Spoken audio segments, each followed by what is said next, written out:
Um, I have just a few points to share in addition. कल रात की पाकिस्तानी सेना की कायरतापूर्ण गतिविधियों से आपको कर्नल कुरैशी और विंग कमांडर सिंह ने पहले ही अवगत करा दिया गया है. These provocative and escalatory actions that were taken by Pakistan last night were targeted at Indian cities and civilian infrastructure, in addition to some military targets. The Indian armed forces responded proportionately, adequately and responsibly. ये जो हमले हुए कल रात को भारतीय सैन्य इकाइयों ने पर्याप्त रूप से और एक जिम्मेदाराना रुख अपनाते हुए इन हरकतों का उत्तर दिया. What I want to underline is that the official and blatantly farcical denial of these attacks that Pakistan carried out by the Pakistani state machinery is yet another example of their duplicity and the new depths that they are plumbing in their quest for disinformation.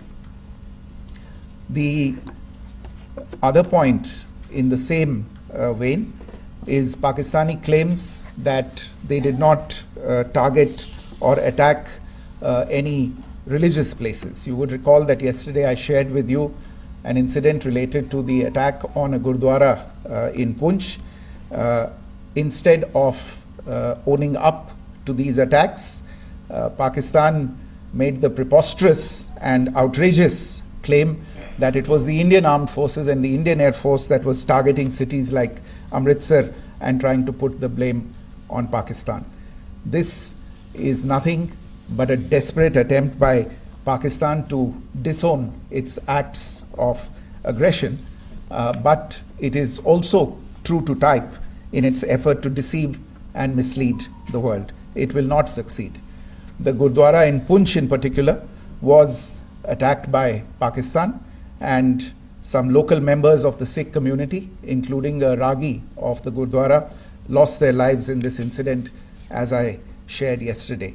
TV पर आप इस हमले के चित्र देख सकते हैं. In addition, that we would attack our own cities is the kind of deranged fantasy that only the Pakistani state can come up with. Perhaps they do it because they are well versed in such action, as their history would show. The last point I wanted to make this evening is again this disinformation that is coming from Pakistan about India targeting the Nankana Sahib Gurdwara through a drone attack. This is again yet another blatant lie and part of Pakistan's disinformation campaign.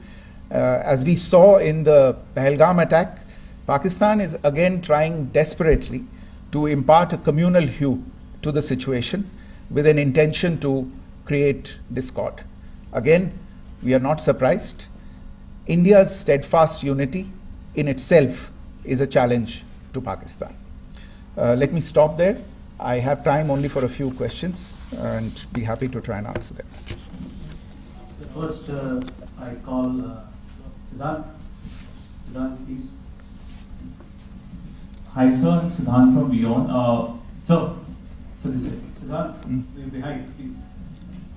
The other Siddhant. Yes. Hi, sir. I'm Siddhant from CNN News 18. Sir, I only want to know from you the status of Kartarpur corridor. Is it open or not? You can. I think you're all aware of the situation along the entire India-Pakistan border and the areas around the line of control. In view of the existing security scenario, the services of the Kartarpur Sahib corridor have been suspended till further directions. We'll update you as and when there is a change in the situation. You have a question here, Rishabh? So, good evening, Rishabh from Times Now. So, you spoke about religious places being hit in Jammu. There's another religious place which is Caramelite Nun church that has been hit. What do you have to say about it? If you can explain it. Yeah, actually, we do have some information about this extremely regrettable and condemnable incident during heavy shelling across the line of control in the early morning of 7th May. A shell fired from Pakistan landed just behind the Christ School run by the Carmelites of Mary Immaculate congregation in Puj. Tragically, the shell fired from Pakistan hit the home of 2 students of the Christ School. Both students unfortunately lost their lives and their parents were severely injured. Another Pakistani shell struck a Christian convent of nuns belonging to the congregation of the Mother of Carmel, damaging water tanks and destroying solar panel infrastructure. Several priests, nuns, school staff and local residents took refuge in an underground hall beneath the Christ School during the shelling by Pakistan. The school happened to be closed at the time, fortunately. Otherwise, more losses would have occurred. Again, we have seen the Pakistani side targeting and shelling places of worship with a particular design. This includes gurdwaras, these convents and temples. This is a new low even for Pakistan. You have a question here, right? Sir Pranay Upadhyay अमर जाल से sir कल आपने इसी podium से पाकिस्तान के IMF bailout को लेकर और इंडस वाटर ट्रीटी को लेकर जो टिप्पणी की थी उसकी पाकिस्तान में काफी तीखी प्रतिक्रिया भी आई और उसके बाद हमने देखा कि पाकिस्तान की तरफ से किस तरीके से लेह से लेकर भुज तक पूरी बॉर्डर के ऊपर जो इन्वेजन था वो किया गया। मौजूदा सिचुएशन के अंदर पाकिस्तान के बेलआउट पैकेज को लेकर और पाकिस्तान के अटेम्प्ट्स को लेकर आपका क्या असेसमेंट है, और दूसरा ये भी जानना चाहेंगे कि पाकिस्तान की तरफ से ये जो अटेम्प्ट किया गया था उसका भारत ने अभी तक उस तरीके का कोई जवाब नहीं दिया गया है, तो क्या भारत इसका जवाब देगा जो कार्रवाई हुई है बीते 24 घंटों में? देखिए प्रणय, जहाँ तक इंडस वाटर्स ट्रीटी का सवाल है, मैंने कल विस्तार से उसके बारे में इसकी चर्चा की है. Indus waters treaty is in abeyance and as such I have nothing further to add to the decision that was announced by the Cabinet Committee on Security. जहाँ तक IMF bailout का सवाल है, आपको ज्ञान होगा कि IMF की आज मीटिंग हो रही है. हम वहाँ पे अपना पक्ष रखेंगे और जो हमारा मत है इन चीज़ों को लेके वहाँ पे साझा करेंगे दूसरे मेंबर्स के साथ. ये बोर्ड पे निर्भर है कि वहाँ पे क्या निर्णय होता है. और जहाँ तक जो कार्रवाई हुई है उसका जवाब देने का जो आपने जो प्रश्न उठाया है, जो आज ब्रीफिंग हुई है, जो आपको सूचना मिली है, मैंने भी कहा है कि जो आज सवेरे तड़के सवेरे जो गतिविधियाँ हुई, भारत ने उनका एक जिम्मेदाराना पूर्ण तरीके से और एक पर्याप्त तरीके से उसका जवाब दे दिया है. सिद्धांत. Hi sir, Siddhant from Beyond. Sir, the External Affairs Minister has spoken to many of his counterparts around the world. Yesterday he spoke to the US Secretary of State Marco Rubio. So what were the key areas of conversations during that call? Yes, the minister had a conversation with the US Secretary of State. As you can imagine, the focus of discussions was the terrorist attack in Pahalgam and the response that India mounted after that on the 7th of May. The Secretary of State shared his thoughts on these developments with the minister. The minister deeply appreciated the US's commitment to work with India in the fight against terrorism, and he also underlined the targeted measures that India had taken in connection with Sindoor.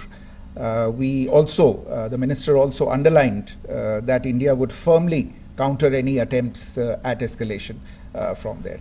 But in follow-up to that, as you are aware, there have been a number of other conversations The minister had a conversation with the UK Foreign Secretary, David Lammy, today. There too, the countering terrorism, for which there must be zero tolerance.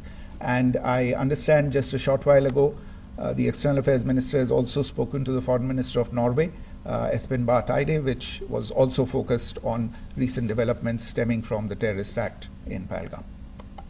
One last question, Sudeep. Sir, once again, thank you for doing this. Shri Ranjan from Bloomberg. Once again, India had struck Bahawalpur the other day, which is also connected with the murder of one of us journalists, Daniel Pearl. If you could give us an understanding of what exactly are the reports that you're getting. Well, you're right. Bahawalpur is the headquarters of the Jaish-e-Mohammed terrorist group that is proscribed by the United Nations. Its leader, Maulana Masood Azhar, is a proscribed individual. It is, you brought up the connection with the tragic death or killing of Daniel Pearl of the Wall Street Journal. The Jaish-e-Mohammed was in some way directly or indirectly responsible for the death of Daniel Pearl. But the real connection is through Ahmed Omar Saeed Sheikh, the British Pakistani jihadi who was held in India but was finally released in 2000, and he was the person who lured Daniel Pearl to his eventually leading to his murder. So these are all obviously connected figures, connected individuals, connected institutions, and the attack on Bahawalpur, on that facility of the Jaish-e-Mohammed in Bahawalpur is, I would imagine, a fitting part of this unfortunate incident. Thank you all. Thank you, sir. With that, we come to the closure of this press briefing. Thank you very much.